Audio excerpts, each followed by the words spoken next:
Aula 7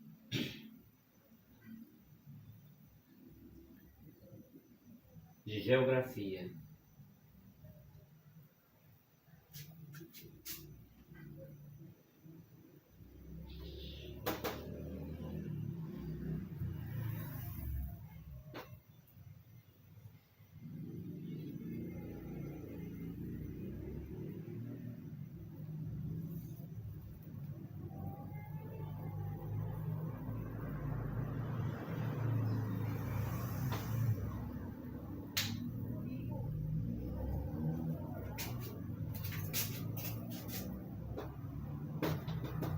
Agentes externos.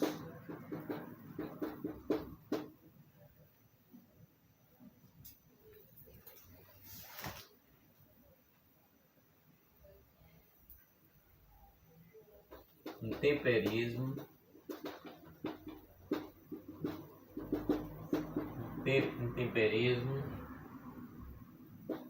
e erosão.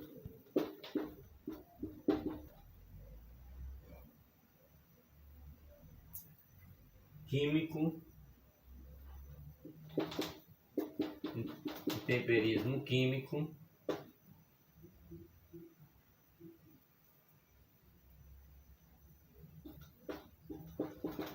físico,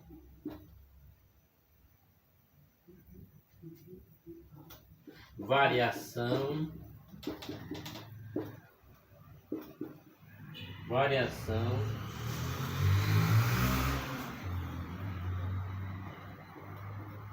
cristalização.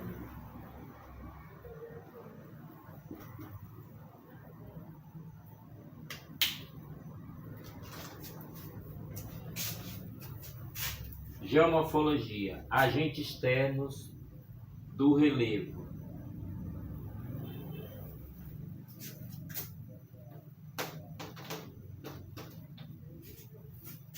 Os agentes externos são os elementos que, atuando em conjunto, modificam o relevo da superfície terrestre. A modificação é geralmente lenta, constante, tende a aplanar o relevo. A intensidade com que atuam os agentes externos depende do clima e do tipo de rocha da área. E sua ação engloba 3 fases: erosão, transporte e deposição. Intemperismo e erosão. O termo intemperismo é aplicado às alterações físicas e químicas a que estão sujeitas as rochas na superfície da Terra.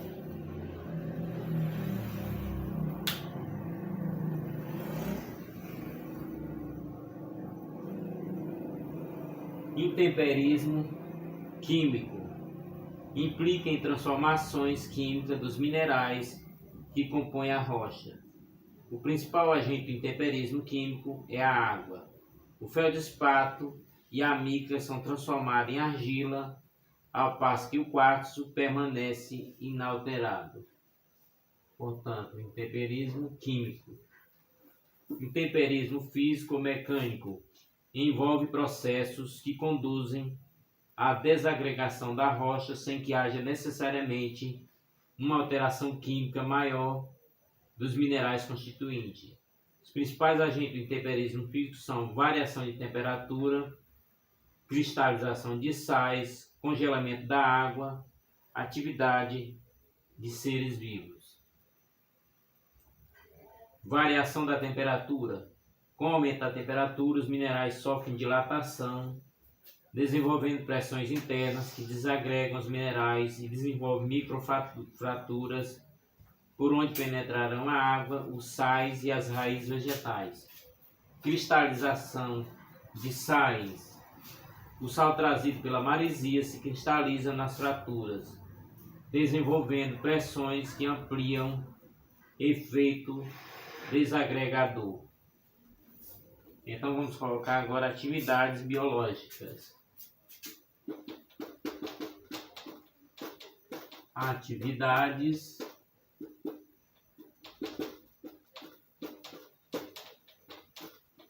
biológicas.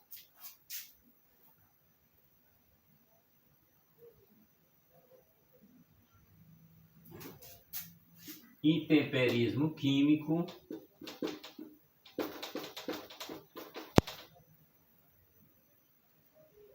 erosão, vamos ver se não estende muito esse assunto, água das chuvas, ou seja, a ação da água das chuvas, água dos rios,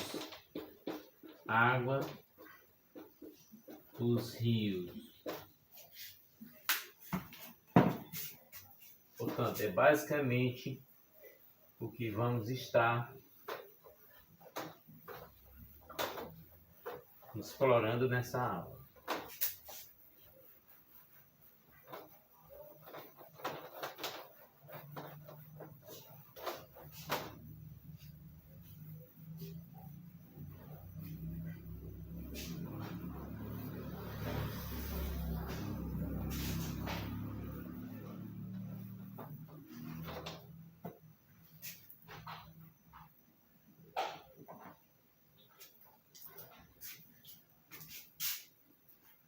Atividades biológicas.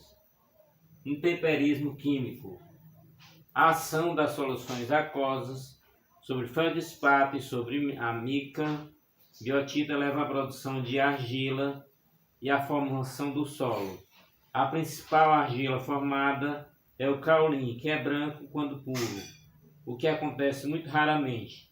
A cor vermelha do solo se deve aos ácidos de ferro e manganês, liberado pela alteração da biotita e outros minerais que possuem esses elementos químicos em sua fórmula. A erosão é o processo de desprendimento e arrasto acelerado das partículas do solo, causado pela água e pelo vento, cuja origem está ligada principalmente à ocupação das terras pelo homem, ação antrópica. A erosão do solo constitui a principal causa do empobrecimento precoce das terras produtivas. As enxurradas provenientes das águas que não foram retidas ou infiltradas no solo transportam partículas do solo em suspensão e nutrientes necessários às plantas. Esse transporte de partículas também pode ocorrer através do vento e das geleiras. O Brasil perde anualmente cerca de 500 milhões de toneladas de terra através da erosão. Tem-se ainda erosão geológica ou erosão natural, que se manifesta em virtude dos processos de modificação da crosta terrestre, cujo reconhecimento ocorre com longos períodos de atividade e é considerado benéfico, pois teve-se a formação de inúmeras colinas, planícies extensas e vales férteis, através de sua ação. Ação das águas das chuvas.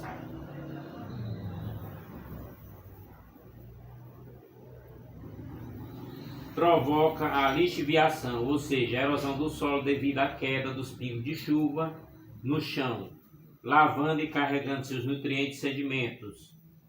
A lixiviação do solo é intensa em clima chuvoso, como também nas encostas de montanhas, cuja cobertura vegetal foi destruída por ação antrópica, urbanização, industrialização, agricultura e pecuária.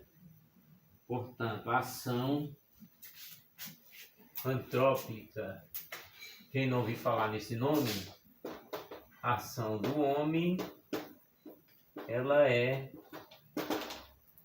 antrópica.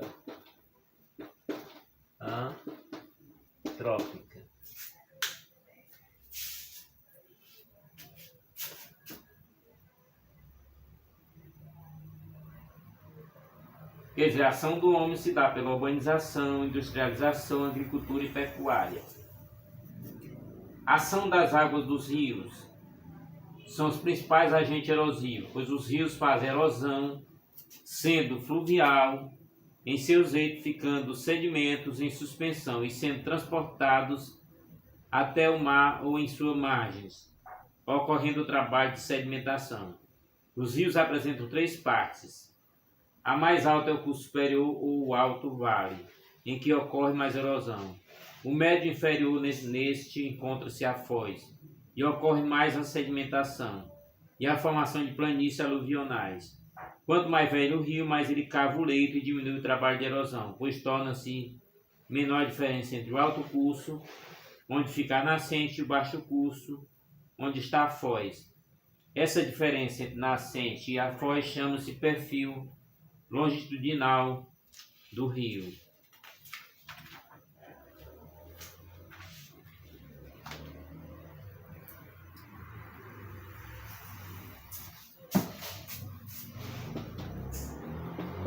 Ação das águas dos mares. Ação das águas dos mares, das geleiras,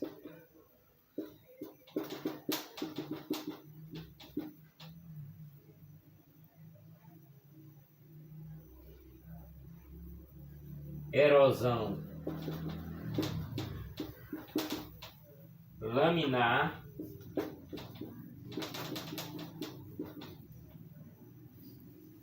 em sulcos,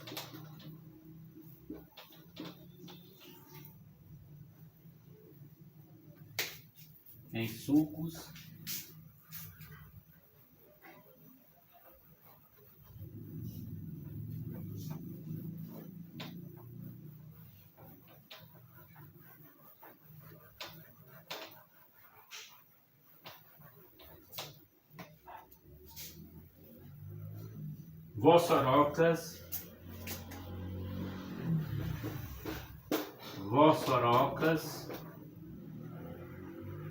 eólica,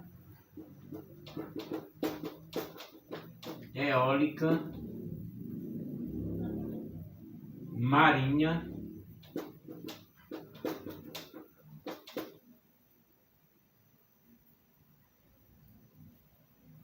biológica. Vamos colocar acelerada. Biológica parece ser natural. Antrópica,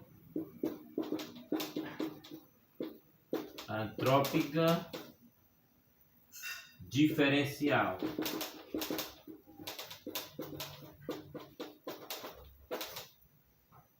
Anotar e captar a definição de cada uma delas.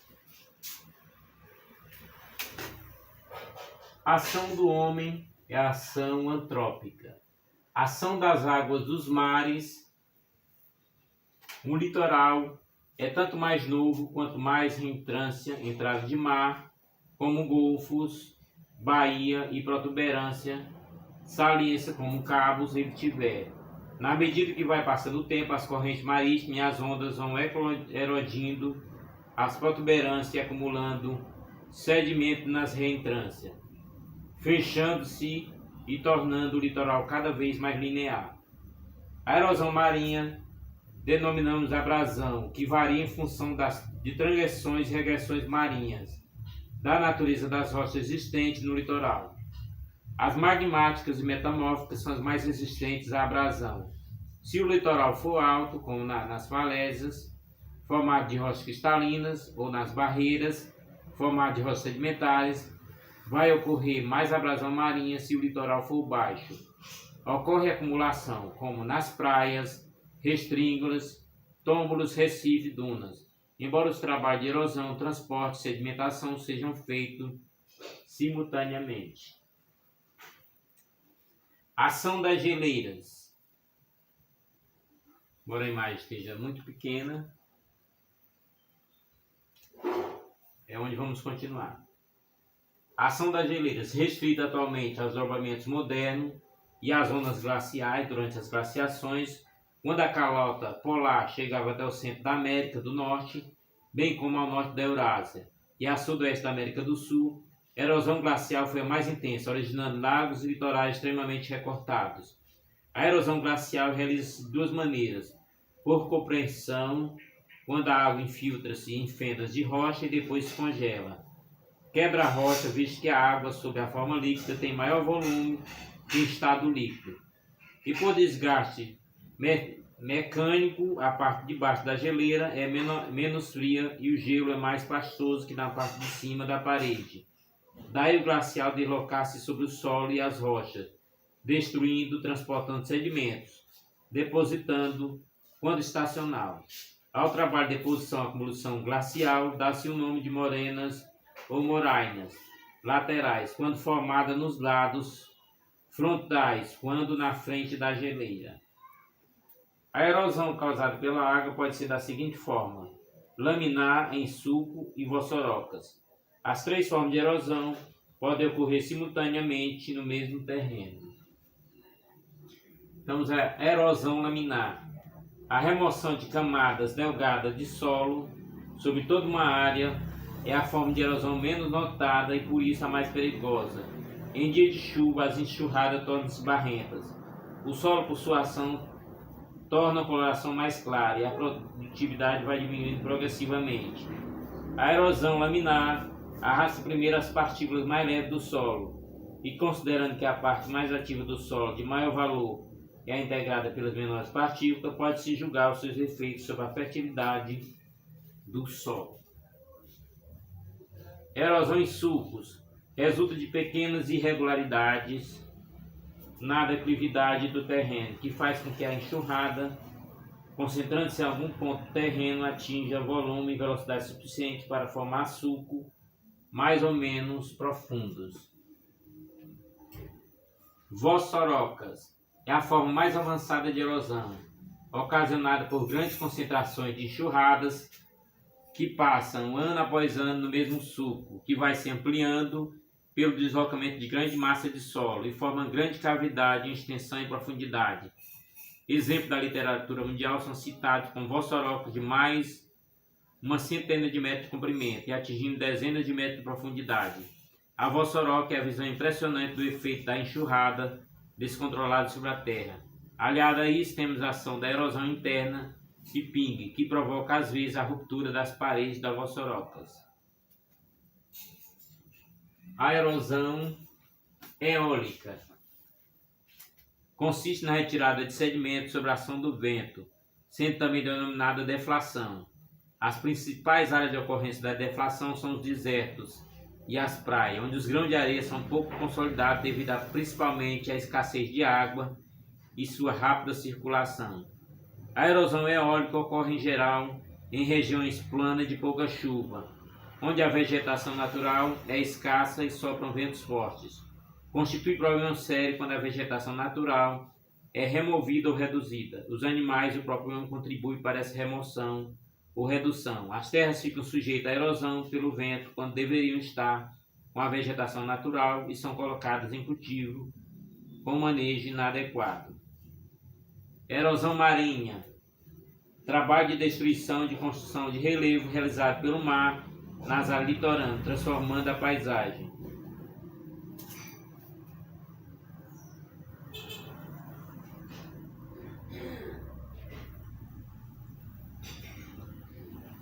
Erosão acelerada ou biológica, também chamada anormal, realizada na superfície terrestre pela intervenção humana e de seres vivos em geral.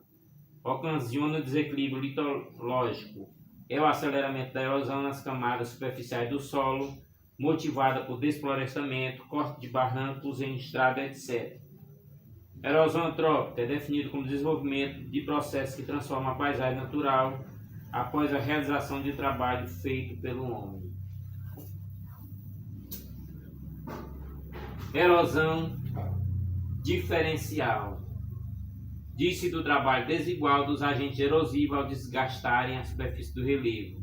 Há rochas que resistem mais a um determinado tipo de erosão e outra menos.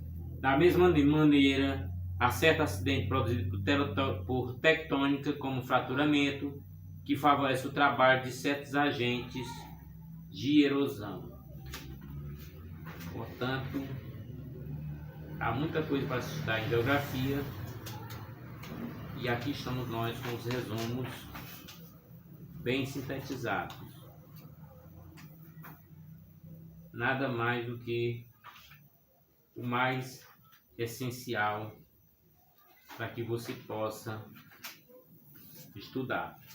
Horizonte ou camadas do solo.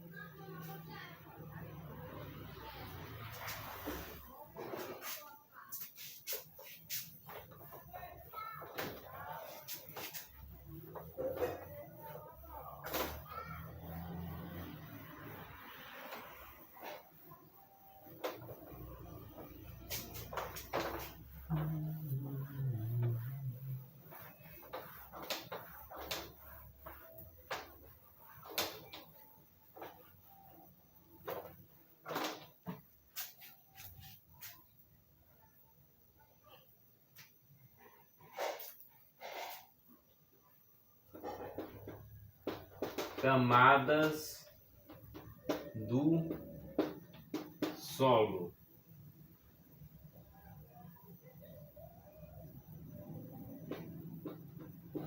Classificação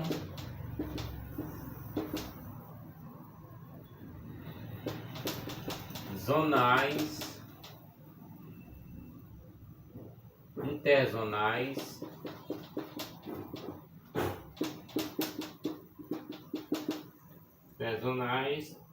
azonais.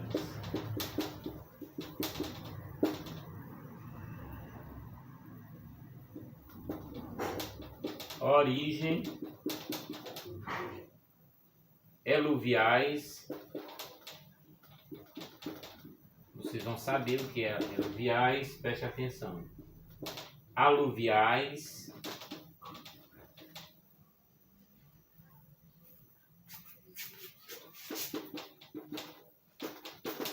fertilidade,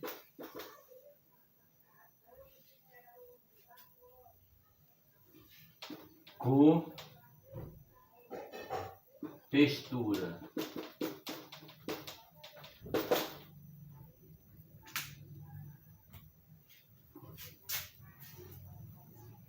Horizontes ou camadas do solo.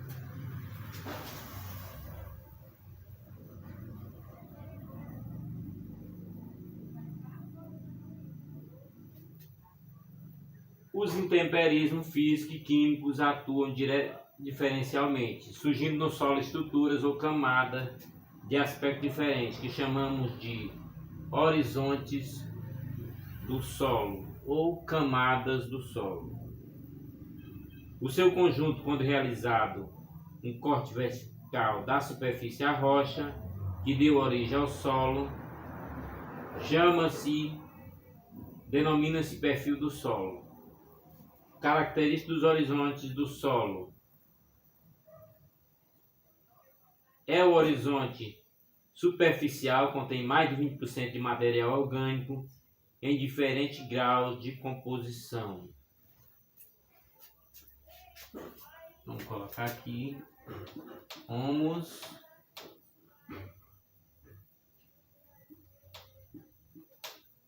solo de superfície, e foi que disse que é pouca coisa, né? Subsolo, rocha fragmentada,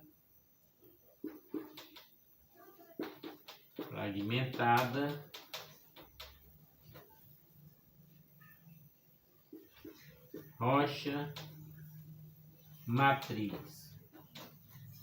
A rocha inalterada é a rocha matriz. Bem, horizonte, humus. É horizonte superficial, contém mais de 20% de material orgânico em diferentes graus de composição. Solo de superfície.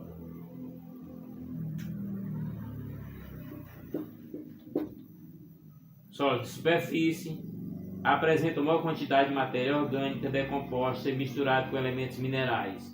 Sofre perda de minerais, ferro, alumínio, através da lixiviação.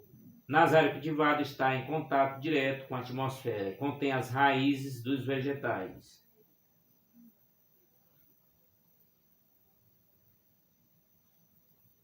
B. Subsolo. bastante intemperizado, pouco afetado pela erosão natural e pela ação do homem, pouca matéria orgânica, muita matéria mineral e cor geralmente vermelha ou amarela. Recebe minerais lixiviados do horizonte A. Horizonte C, rocha fragmentada. Rocha fragmentada, formada pelo material orgânico original do solo, proveniente de rocha matriz. E finalmente a rocha matriz D, também chamada de horizonte R, consiste na rocha matriz inalterada.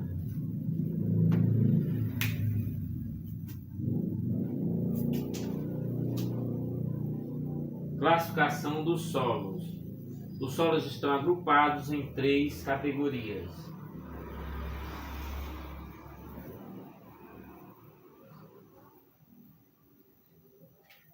Então já começa aqui. Zonais. São solos que têm sua gênese e formação associada a fatores climáticos. Os principais solos zonais são solo da tundra, podzol, Chernozem, solo do deserto e latossolos. E aí vamos ter os interzonais. Solos cuja característica indica a influência preponderante do relevo local ou da rocha de origem. Como exemplo podemos citar hidromórfico, salino ou alomórfico. E finalmente vamos ter os azonais. São solo pouco desenvolvido, encontrado em todas as latitudes, principalmente nas áreas onde ocorre deslizamento, dunas e decomposição de material recente. São exemplos de solo azonais, solo de montanha e aluviais. Origem dos solos. Quanto à origem, o solo pode ser eluviais e aluviais. Eluviais, quando são formados no próprio local a partir da desagregação e da decomposição das rochas. Aluviais, quando são formados pela acumulação de materiais transportados pela água corrente e pelos ventos.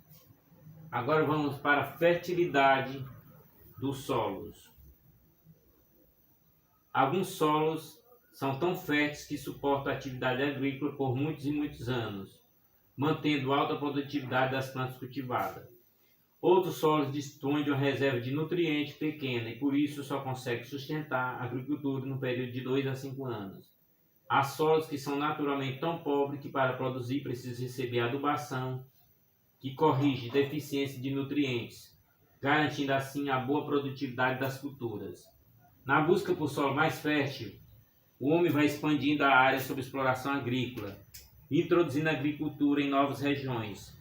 Por não respeitar a lei que determina a manutenção das matas ao redor das nascentes dos rios e da cobertura vegetal de mata, em a parte da propriedade rural, o homem acaba provocando alterações muitas vezes profundas no equilíbrio ecológico da região. Chega inclusive a comprometer a manutenção do seu próprio abastecimento de água. A atividade agrícola também nem sempre leva em conta as características do solo. Como consequência, esse recurso natural tão importante para a vida de todos os seres vivos pode ser destruído pelo homem. A correta utilização do solo garante alimento em quantidade. O manejo sustentável do solo utiliza técnicas apropriadas, não desgaste esse precioso recurso natural. Desse modo, o solo poderá ser usado para a produção de alimentos para a população atual, mas sem comprometer o alimento de que tanto necessitarão as gerações futuras. Característica do solo: a cor. Se alguém lhe perguntar qual a cor do solo, você provavelmente dirá marrom, mas você deve ter notado quantas cores diferentes do solo existem. A variação é muito grande nos tons de marrom, podendo chegar até preto, rosado ou vermelho. Podemos reconhecer facilmente a tonalidade do solo usando uma escala padronizada. A cor é em função da constituição do solo, ou seja, do tipo de rocha que formou e das características locais. Textura e consistência do solo. Quando tocamos o solo, temos a sensação de áspero ou liso. Principalmente isso se deve ao tipo de material que predomina, seja areia ou argila, que confere a textura ao solo. Quando o solo se desmancha facilmente é porque não está compactado, não é duro.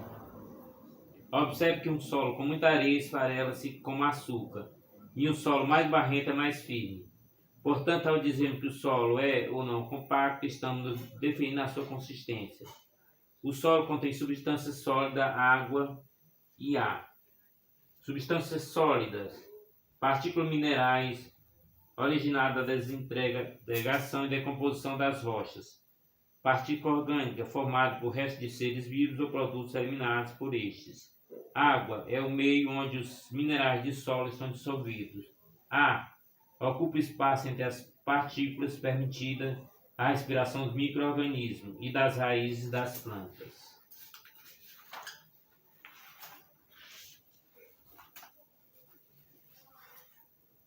O solo apropriado para a agricultura deve apresentar um equilíbrio entre os constituintes.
Bem, colocando alguns nomes aqui para que a gente comece a identificar.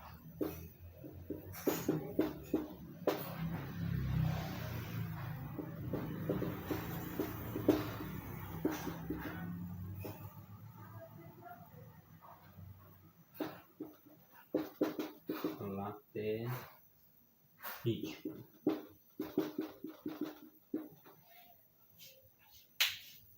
Bem, o solo apropriado para a agricultura deve apresentar um equilíbrio entre os constituintes. As partículas do solo estão em contato uma com as outras, ou seja, aderidas mesmo havendo ar entre elas.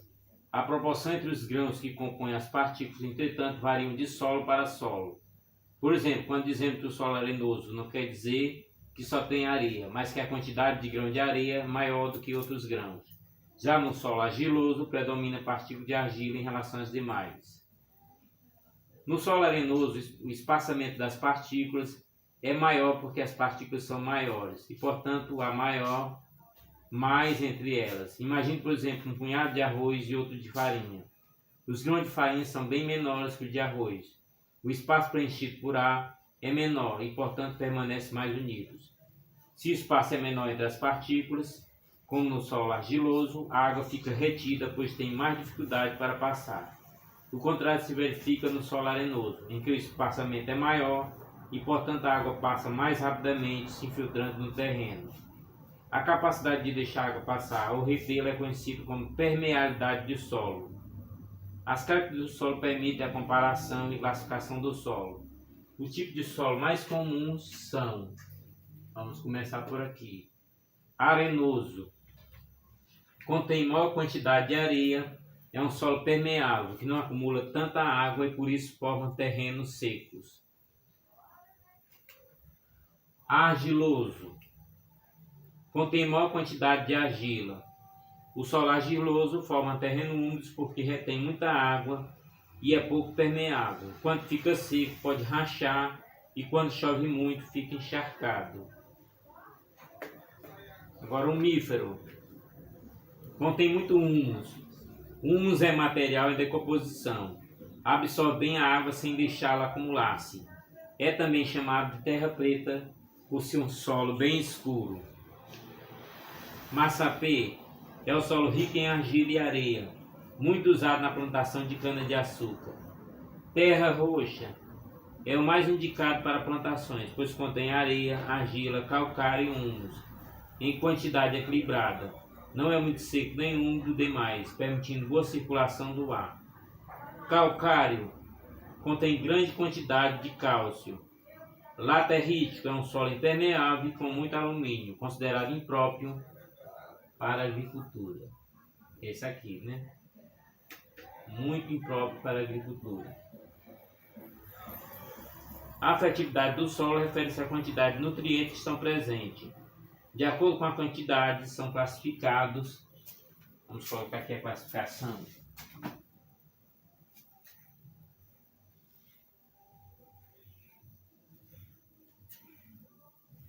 Macronutrientes,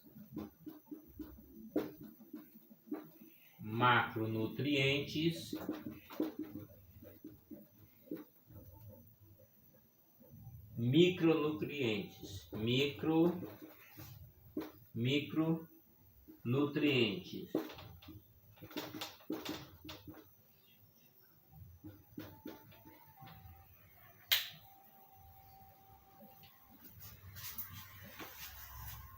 Macronutrientes, nutriente presente em maior quantidade: nitrogênio, fósforo, potássio, cálcio e magnésio. Micronutrientes, nutrientes presentes em menor quantidade: boro, cobalto, cobre, ferro, manganês, molibdênio e zinco. Quando não se encontram no solo, as folhas mostram partes amareladas e se deformam. Podem aparecer torcidas, enrugadas ou encrepadas nas bordas. O nitrogênio é responsável pela cor verde da folhagem e é o principal elemento químico para a formação de proteína. O fósforo ajuda a formar raízes fortes e abundantes, contribui para a formação e amadurecimento dos frutos e é indispensável na formação de sementes. O potássio está relacionado com a formação de talos fortes e vigorosos, além de proteger a planta de enfermidades. O cálcio ajuda no crescimento da raiz e do talo das plantas e também facilita a absorção dos nutrientes. Magnésio é o elemento principal na formação da clorofila, sem a qual as plantas não produzem carboidratos. Aproveitamento do solo. Além de nos sustentar a ser de onde construímos nossas casas, o solo também, através da agricultura, fornece maior parte dos alimentos que consumimos. Para garantir a produção constante de alimentos, o ser humano precisou investir na agricultura, construir armazém para guardar o estoque de alimentos, desenvolver máquinas para facilitar seu trabalho, como tratores e arados, criar mecanismos de drenagem e irrigação para controlar a quantidade de água e até mesmo escolher espécies mais resistentes ao ataque de organismos considerados pragas, como insetos, fungos, bactérias ou vírus. Através da engenharia genética é possível também obter alimentos de boa qualidade. Em laboratório, os cientistas cruzam indivíduos com características desejáveis para obter descendentes mais produtivos. Mau uso do solo. A utilização incorreta do solo pode gerar série de consequências ao meio ambiente. Vamos listar algumas práticas agrícolas comuns em quase todo o país que tem provocado, entretanto, prejuízo ao solo. Então vamos lá. Monoculturas,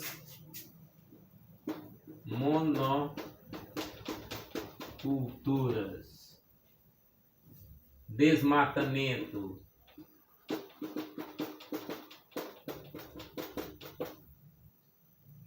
erosão,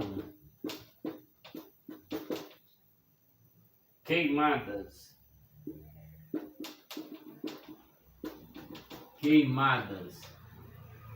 e o extrativismo.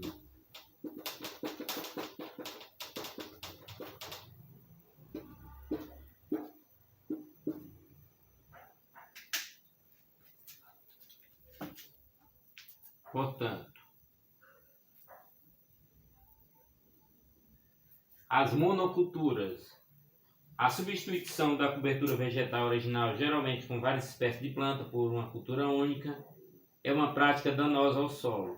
Por exemplo, numa área de cerrado podemos encontrar tamanduás, emas e até lobo-guará, sem contar os animais menores. Quando se derruba uma grande área de cerrado e planta-se, por exemplo, soja, esses animais têm dificuldade para se alimentar, não encontram abrigo e dificilmente conseguem se reproduzir. Aqueles que sobreviver procuram outros locais, invadindo a área urbana e tornando-se então presas fáceis. Por outro lado, alguns insetos encontram na plantação de soja alimento constante e poucos predadores. Dessa maneira se reproduzem intensamente, tornando-se pragas. Outro efeito é o esgotamento do solo. Na maioria das colheitas retira-se a planta toda, interrompendo dessa maneira o processo natural de reciclagem dos nutrientes, como vimos anteriormente. O solo se torna empobrecido e diminui a produtividade, tornando-se necessária então a aplicação de adubos. Desmatamento. Retirar a vegetação de determinado local, além de alterar a paisagem, contribui para o enfraquecimento do solo. O solo exposto fica sujeito à erosão e os animais sem abrigo. A recuperação dessas áreas de desmatamento sem controle ou desmatamento pode levar até mais de 50 anos. Erosão. Erosão resultante da atividade humana também é capaz de alterar a paisagem, porém numa velocidade bem maior do que os processos naturais. Em alguns locais é possível observar o efeito da erosão no intervalo de tempo de apenas alguns anos. O uso de máquinas pesadas como tratores de arado e mesmo o pisoteio frequente dos animais pode causar a compactação do solo. A pressão constante no mesmo local reduz o espaço entre as partículas constituintes do solo, fazendo com que este fique mais agregado e, portanto, o solo mais compacto. Quando chove, a água não consegue penetrar, então escorre com velocidade. Com o passar do tempo, formam-se canais que vão tornando-se maiores, podendo até formar uma vossoroca, como pode ser visto em alguns casos, A vossoroca é um canal resultante de erosão causado pelo fluxo constante de água durante e logo após chuvas pesadas. Queimadas. Geralmente, os agricultores fazem queimadas com a finalização de limpar os terrenos para outro plantio. É uma prática antiga e barata, pois não é necessário gastar dinheiro com máquinas, porém também é extremamente prejudicial. O fogo mata, além das plantas, micro-organismos, queimando também o humus. Os nutrientes viram cinza e são transportados facilmente para outros locais, empobrecendo dessa maneira o solo. É verdade que nos 2 primeiros anos após a queimada a produção aumenta, porém com o passar do tempo a falta de nutrientes no solo faz diminuir a produção. Finalmente, o extrativismo. O extrativismo mineral também causa impacto, pois é necessário modificar o local para conseguir retirá-los. Devido à grande demanda, locais de difícil acesso, como grutas, fundo de rios e até topo das montanhas, estão sendo explorados. O uso correto inclui práticas como rotação de cultura, através de rodízio e curvas de nível, reduzindo o efeito da água no terreno inclinado. Os antigos chineses e os incas, por exemplo, usavam a construção de terraços do tipo patamar nas encostas íngremes, principalmente para o cultivo do arroz, milho e batata. Esse terraço era construído manualmente e tinha um aspecto de grandes degraus, como se a encosta fosse uma imensa escada. Esse trabalho imponente mostra que esse povo já tinha consciência da necessidade de conservar o solo. Uso correto do solo. Irrigação. Para molhar o solo seco, tornando bons para o plantio, através de tubos ou canais. Drenagem. Para retirar o excesso de água dos terrenos muito úmidos. Costuma-se abrir valas, fazer aterros ou plantar vegetais que absorvam muita água, como o eucalipto e o girassol. Adubação. Adubação para enriquecer o solo pobre com nutrientes. Pode ser usado calcário, humus e esterco, adubos ou fertilizantes químicos. Aragem. Para revolver a terra, facilitando a circulação do ar, da água e dos nutrientes. Realizado em solos compactos, que dificulta a passagem do ar. Os solos brasileiros de maior fertilidade natural no Brasil localizam-se na área de planaltos sedimentares basálticos, principalmente no estado de São Paulo e do Paraná. Destaca-se a terra roxa, resultante da decomposição do basalto que foi ocupado durante várias décadas pela cultura do café. Na faixa litorânea do Nordeste, na chamada Zona da Mata, encontra-se o solo fértil, o massapê, originado da decomposição do granito, do gneiss e às vezes do calcário. É a área da cana-de-açúcar. O solo ideal é aquele que apresenta certas características ou propriedades que preencham as necessidades das plantas mais exigentes para seu pleno desenvolvimento. Assim, o solo ideal é aquele que possui alta fertilidade, não possui deficiência de água e oxigênio, não está sujeito a erosão e degradação, permite a utilização de máquinas e implementação agrícolas, não é raso. O IBGE realizou um estudo do solo do Brasil observando o seguinte ponto: 35,3% do território nacional apresentam limitações muito fortes à agricultura. 26% da área do território apresenta condições desfavoráveis. 38,7% do território brasileiro possui condições favoráveis. Um mapa de delineamento macroecológico do Brasil, da Embrapa, divide o território brasileiro em 4 grandes zonas de vocações agroecológicas. Zona de preservação, que abrange 33,17% do território brasileiro. Zona de aptidão extrativista, que corresponde a 25,62% do território brasileiro. Entretanto, nessa zona, o extrativismo vegetal pode estar associado à lavoura e à pecuária. Zona de pecuária, que corresponde a 11,73% da área territorial do Brasil. Zona de lavoura, que constitui 29,48% do território nacional.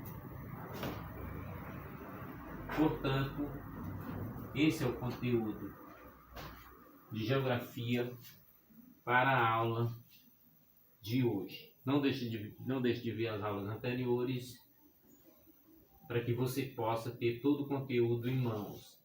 Veja os vídeos que você achar mais importante. Na verdade, o conteúdo do curso está todo aqui. Estamos sintetizando para vocês.